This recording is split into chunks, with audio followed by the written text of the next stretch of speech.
Assalamualaikum warahmatullahi wabarakatuh.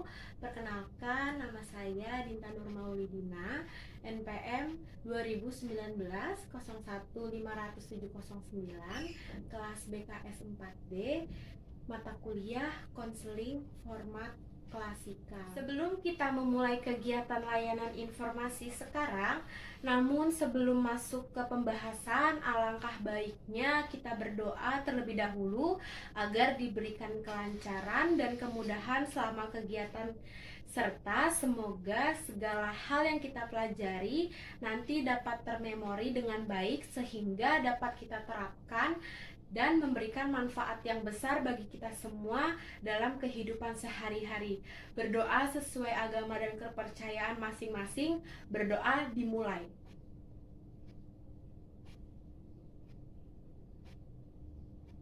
Berdoa selesai. Assalamualaikum warahmatullahi wabarakatuh. Salam sejahtera bagi kita semua. Senang sekali saya berada di ruangan ini bersama kalian semua. Bagaimana kabarnya semuanya? Semoga semuanya dalam keadaan sehat walafiat ya.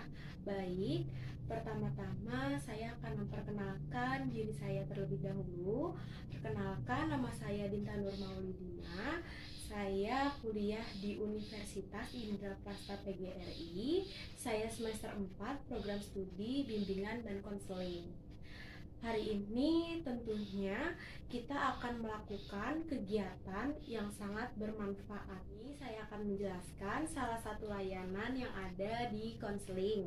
Salah satunya adalah layanan informasi.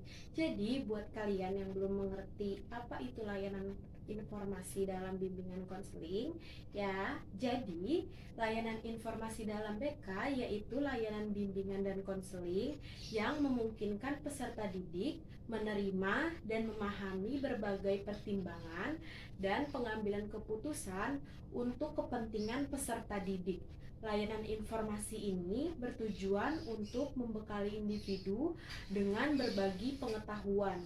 Ini saya akan memberikan ilustrasi mengenai bullying.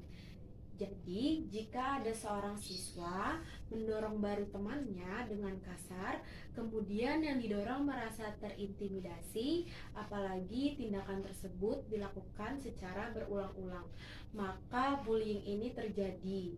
Namun, apabila siswa yang didorong ini tidak merasa takut atau terintimidasi, maka tindakan tersebut belum dalam dikatakan bullying.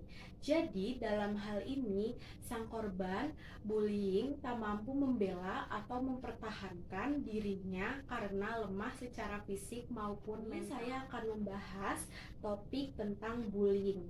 Sebelum saya menjelaskan, saya akan memberikan kepada kalian tugas dengan cara kalian mencari informasi tentang bullying dan dari penyebabnya sampai cara mengatasinya melalui internet.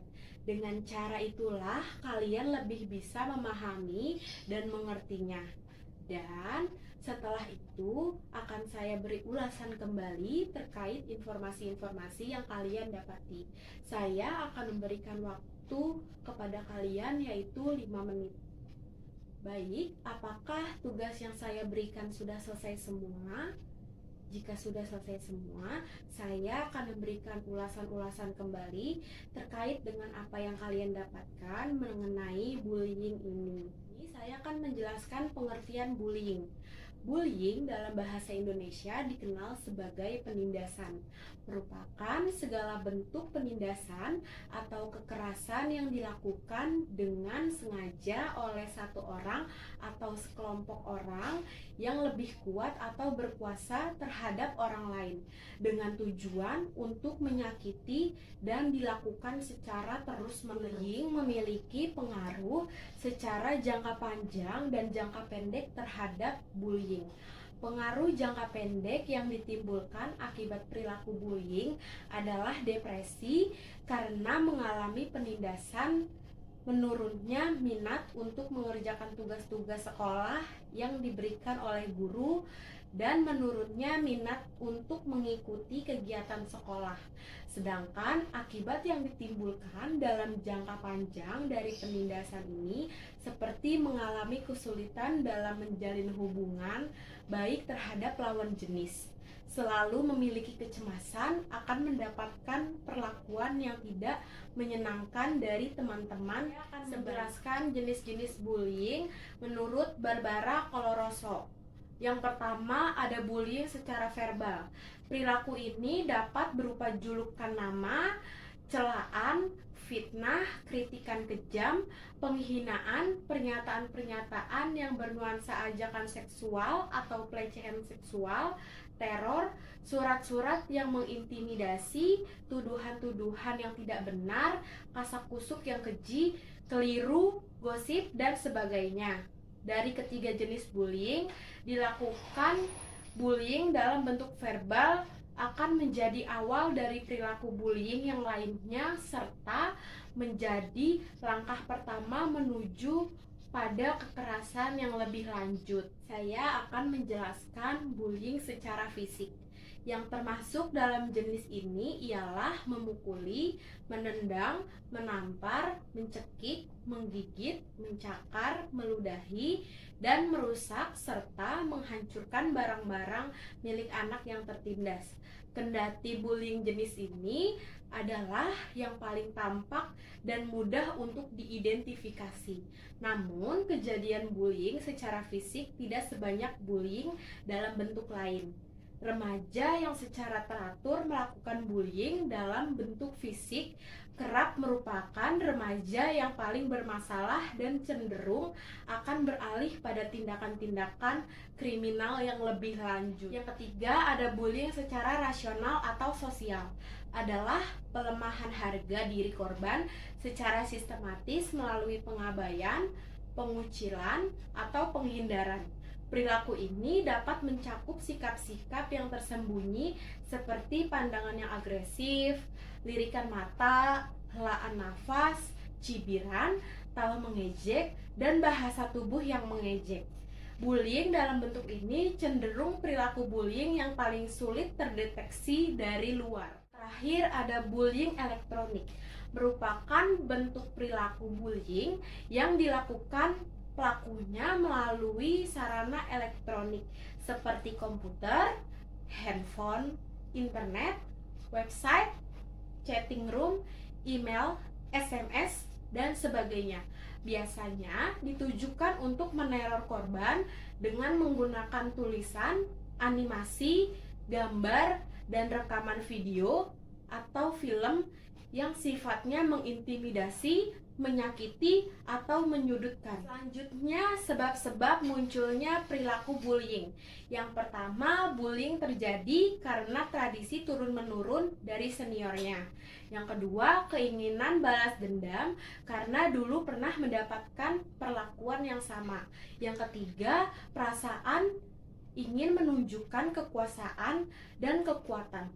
Yang keempat, kecewa karena orang lain tidak berperilaku sesuai dengan yang diharapkan. Yang kelima, dorongan untuk mendapatkan kepuasan.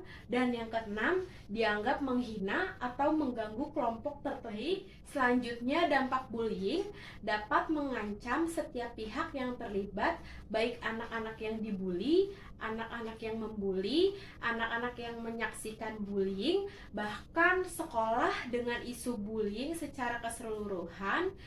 Bullying dapat membawa pengaruh buruk terhadap kesehatan fisik maupun mental anak. Pada kasus yang berat, bullying dapat menjadi pemicu tindakan yang fatal seperti bunuh diri dan sebagainya. Dampak dari bullying adalah yang pertama dampak bagi korbannya. Yang pertama itu depresi dan marah. Yang kedua, merendahnya tingkat kehadiran dan rendahnya prestasi akademik siswa. Yang ketiga, menurunnya skor tes kecerdasan atau IQ dan kemampuan analisis. Yang kedua, ada dampak bagi pelaku.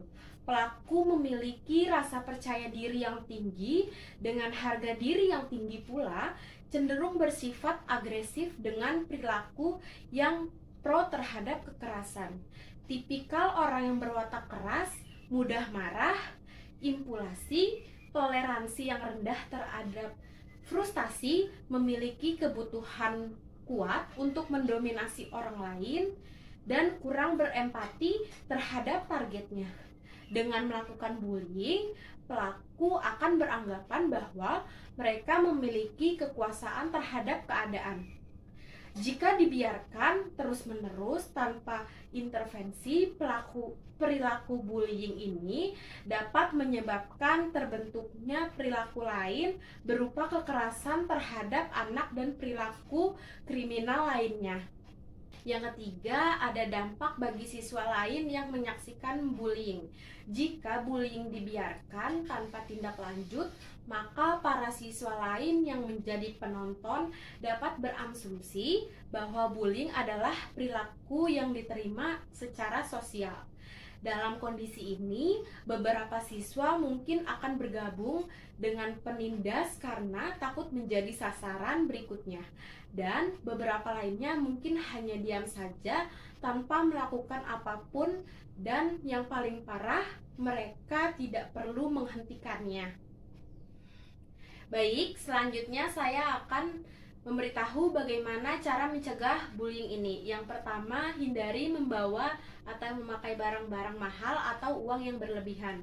Yang kedua, jangan sendirian, terutama di tempat sepi. Yang ketiga, hindari cari gara-gara dengan pelaku bullying. Yang keempat, jangan berada di dekat orang yang suka melakukan tindakan bullying atau berada di sekitar mereka. Yang kelima, kenali perhatikan perilaku bullying. Yang keenam, jangan ikut-ikutan melakukan tindakan bullying dalam bentuk apapun. Baik, saya akan menjelaskan unsur-unsur bullying menurut Coloroso. Yang pertama, ketidakseimbangan kekuatan.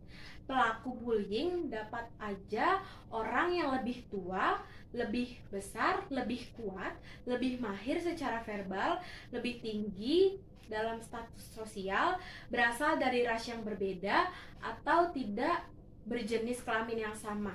Sejumlah besar kelompok anak yang melakukan bullying dapat menciptakan ketidakseimbangan. Yang kedua, niat untuk mencederai. Bullying berarti menyebabkan kepedihan emosional dan luka fisik, memerlukan tindakan untuk dapat melukai dan menimbulkan rasa senang di hati sang pelaku saat menyaksikan luka tersebut. Yang ketiga, ancaman agresi lebih lanjut. Baik pihak pelaku maupun pihak korban mengetahui bahwa bullying dapat kemungkinan akan terjadi kembali. Bullying tidak dimaksudkan sebagai peristiwa yang terjadi sekali saja. Yang terakhir, ada teror. Bullying adalah kekerasan sistematik yang digunakan untuk mengintimidasi dan memelihara dominasi. Teror yang menusuk tepat di jantung korban bukan hanya merupakan sebuah cara untuk mencapai tujuan tindakan bullying teror. Itulah yang merupakan tujuan dari tindakan bullying tersebut. Baik, saya rasa materi hari ini sudah cukup ya. Terima kasih atas perhatian siswa-siswi semua yang sudah berpartisipasi dalam kegiatan ini. Semoga apa yang saya sampaikan hari ini bermanfaat untuk kalian semua. Kurang lebihnya mohon maaf apabila ada kata-kata saya yang kurang berkenan, mohon dimaafkan.